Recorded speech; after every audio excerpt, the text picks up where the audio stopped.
Prologue. To live. 7.5 years ago. Gavilar Kholin was on the verge of immortality. He merely had to find the right words.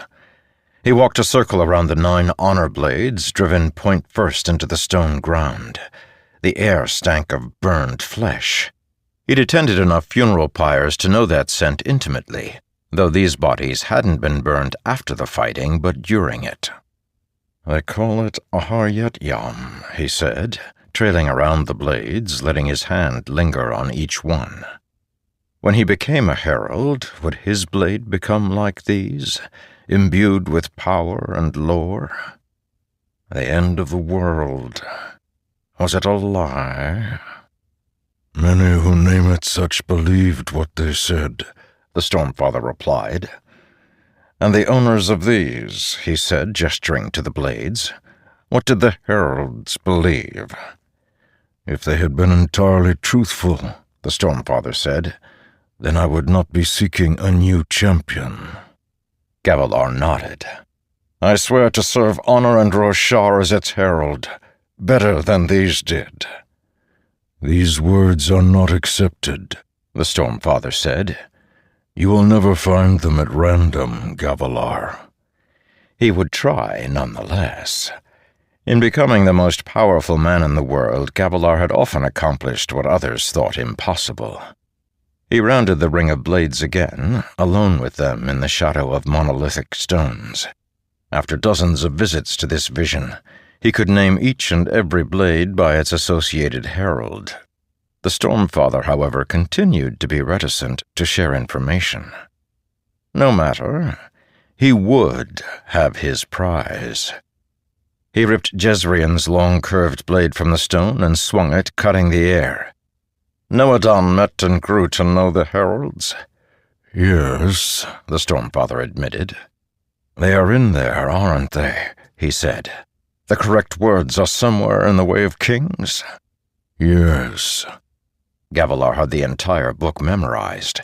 He'd taught himself to read years ago so he could search for secrets without revealing them to the women in his life. He tossed the herald's blade aside, letting it clang against the stone, which made the Stormfather hiss. Gavilar mentally chided himself. This was just a vision, and these fake blades were nothing to him, but he needed the Stormfather to think him pious and worthy, at least for now. He took up Channa's blade. He was fond of this one, as its ornamentation bifurcated the blade with a slit down the center. That long gap would be highly impractical for a normal sword. Here it was a symbol that this blade was something incredible. "Channaranach was a soldier," he said, "and this is a soldier's blade. Solid and straight, but with that little impossibility missing from the center." He held the blade in front of him, examining its edge. "I feel I know them each so well. They are my colleagues, yet I could not pick them out of a crowd." "Your colleagues? Do not get ahead of yourself, Gavilar. Find the words." Those storming words. The most important ones Gavilar would ever say. With them, he would become the Stormfather's champion, and, he had deduced, something more. Gavilar suspected he would be accepted into the Oath Pact, and ascend beyond mortality. He had not asked which herald he would replace. It felt crass, and he did not want to appear crass before the Stormfather. He suspected, though, that he would replace Talanelot, the one who had not left his blade. Gavilar stabbed the sword back into the stone. "Let us return." The vision ended immediately, and he was in the palace's second-floor study. Bookshelves, a quiet desk for reading, tapestries and carpets to dampen voices. Gavilar wore finery for the upcoming feast. Regal robes, more archaic than fashionable. Like his beard, the clothing stood out among the Alethi light eyes. He wanted them to think of him as something ancient, beyond their petty games. This room was technically Navani's, but it was his palace. People rarely looked for him here, and he needed a reprieve from little people with little problems. As he had time before his meetings, Gavilar selected a small book that listed the latest surveys of the region around the Shattered Plains. He was increasingly certain that place held an ancient, unlocked oath gate. Through it, Gavilar could find the mythical Urithiru, and there, ancient records. He would find the right words. He was close, so tantalizingly close to what all men secretly desired, but only 10 had ever achieved: eternal life, and a legacy that spanned millennia, because you could live to shape it. "It is not so grand as you think," the Spren said, which gave Gavilar pause. The Stormfather couldn't read his mind, could it? No, he'd tested that. It didn't know his deepest thoughts, his deepest plans, for if it did know his heart, it wouldn't be working with him. "What isn't?" Gavilar asked, slipping the book back. "Immortality," the Stormfather said. "It wears on men and women, weathering souls and minds. The heralds are insane, afflicted with unnatural ailments unique to their ancient natures." "How long did it take," Gavilar asked, "for the symptoms to appear?" "Difficult to say. 1,000 years, perhaps 2. "Then I will have that long to find a solution," Gavilar said. "A much more reasonable timeline than the mere century, with luck, afforded a mortal. Wouldn't you say?" "I have not promised you this boon. You guess it is what I offer, but I seek only a champion. Still, tell me, would you accept the cost of becoming a herald? Everyone you know would be dust by the time you returned." And here the lie. "A king's duty is to his people," he said. "By becoming a herald, I can safeguard Alethkar in a way that no previous monarch ever has. I can endure personal pain to accomplish this.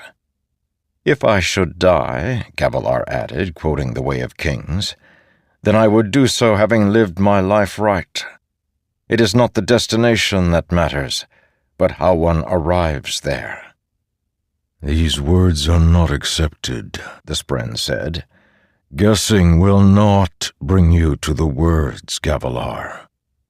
Yes, well, the words were in that volume somewhere, sheltered among the self-righteous moralizing like a white spine in the brambles. Gavilar Kholin was not a man accustomed to losing. People got what they expected, and he expected not just victory, but divinity. The guard knocked softly. Was it time already? Gavilar called for Tyrim to come in, and he did. The guard was wearing Gavilar's own plate tonight. "Sire," Tyrim said, "your brother is here." "What? Not Rastari's? How did Dalinar find me?" "Spotted us standing watch, I suspect, your majesty." "Bother. Let him in." The guard withdrew. A second later, Dalinar burst in, graceful as a 3-legged chal. He slammed the door and bellowed, "Gavilar, I want to go talk to the Parshendi." Gavilar took a long, deep breath. "Brother, this is a very delicate situation, and we don't want to offend them." "I won't offend them," Dalinar grumbled. He wore his takama, the robe of the old-fashioned warrior's garb, open to show his powerful chest, with some gray hairs. He pushed past Gavilar and threw himself into the seat by the desk. That poor chair. "Why do you even care about them, Dalinar?" Gavilar said, right hand to his forehead. "Why do you?" Dalinar demanded. "This treaty, this sudden interest in their lands. What are you planning? Tell me." Dear, blunt Dalinar, as subtle as a jug of Horn-Eater White, and equally smart. "Tell me straight," Dalinar continued. "Are you planning to conquer them?" "Why would I be signing a treaty if that were my intent?" "I don't know," Dalinar said. I don't want to see anything happen to them. I like them." "They're Parshmen." "I like Parshmen." "You've never noticed a Parshman unless he was too slow to bring your drink." "There's something about these ones," Dalinar said. "I feel a kinship." "That's foolish." Gavilar walked to the desk and leaned down beside his brother. "Dalinar, what's happening to you? Where is the Blackthorn?" "Maybe he's tired," Dalinar said, "or blinded by the soot and ashes of the dead constantly in his face." Again Dalinar whined about the rift. What an enormous hassle. Ristaris would be here soon, and then there was Thydakar. So many knives to keep balanced perfectly on their tips, lest they slide and cut Gavilar. He couldn't deal with Dalinar having a crisis of conscience right now. "Brother," Gavilar said, "what would Evie say if she saw you like this?" It was a carefully sharpened spear slipped expertly into Dalinar's gut. The man's fingers gripped the table, and he recoiled at her name. "She would want you to stand as a warrior," Gavilar said softly, "and protect Alethkar." Dalinar whispered. "She—" Gavilar offered a hand and heaved his brother to his feet, then led him to the door. "Stand up straight." Dalinar nodded, hand on the doorknob. "Oh," Gavilar said, "and brother, follow the codes tonight. There is something strange upon the winds." The codes said not to drink when battle might be imminent. Just a nudge to remind Dalinar that it was a feast and that there was plenty of wine on hand. Though Dalinar still thought no one knew he'd killed Evie, Gavilar had found the truth, which let him use these subtle manipulations. Dalinar was out the door a moment later, his lumbering, pliable brain likely focused on two things. First, what he'd done to Evie. Second, how to find something strong enough to make him forget about the first. When Dalinar was off down the hallway, Gavilar waved Tiram close.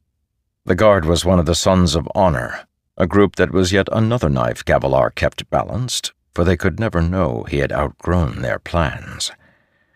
"Follow my brother," Gavilar said. "Subtly ensure that he gets something to drink. Maybe lead him to my wife's secret stores." "You had me do that a few months ago, sire," Tiram whispered back. "There's not much left, I'm afraid. He likes to share with his soldiers." "I'll find him something," Gavilar replied. "I can let Ristaris and the others in when they arrive. Go." The soldier bowed and followed Dalinar, shard plate thumping. Gavilar shut the door firmly. When the Stormfather's voice pushed into his mind, he was not surprised. "He has potential you do not see, that one." "Dalinar? Of course he does. If I can keep him pointed the right direction, he will burn down entire nations." Gavilar simply had to ply him with alcohol the rest of the time so that he didn't burn down this nation. "He could be more than you think." "Dalinar is a big, dumb, blunt instrument you apply to problems until they break," Gavilar said, then shivered, remembering seeing his brother approach across a battlefield, soaked in blood, eyes appearing to glow red within his helm, hungry for the life Gavilar lived. That ghost haunted him. Fortunately, both Dalinar's pain and his addiction made him easy enough to control. Gavilar was soon interrupted by another knock. He answered the door and found nothing outside until the Stormfather hissed a warning in his mind, and he felt a sudden chill. When he turned around, old Thydakar was there, the Lord of Scars himself, a figure in an enveloping hooded cloak, tattered at the bottom. Storms.